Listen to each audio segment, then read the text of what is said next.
Good day, Madam and Sir. My name is Deselin Ortiz from Moncayo, Davao, Philippines. I am 42 years old, a single mother of 2 children, a 15 years old boy and a 12 years old girl. I am a college graduate taking up Bachelor of Science in Information Technology.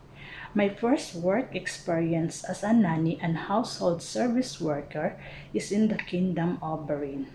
My main duties and responsibilities is to take good care of the newborn baby and to see also the baby 2 years old baby girl with the help of their grandmother. My employers is a working couple. Every day, I am in charge and responsible of taking care of their children, such as preparing their meals, feeding them, taking shower, and dress them. When Madam coming from work, I do household chores like cleaning, washing, and ironing clothes. In my free time, I play with the children and teaching them basic English. I finished my 2 years and 3 months with them. My second employer is in Qatar. There is 9 members of the family.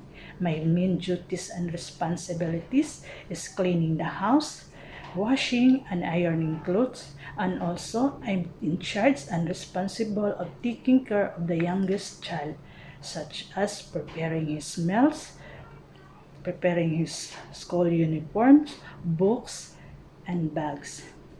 And also, when the nanny of the grandchildren of my employers is not available, I am asked to do also to take good care of the baby, such as feeding her and changing her diaper. I finished my 2 years and 9 months with them. Madam and Sir, if you hire me as a household service worker, I do my best to do my duties and responsibilities.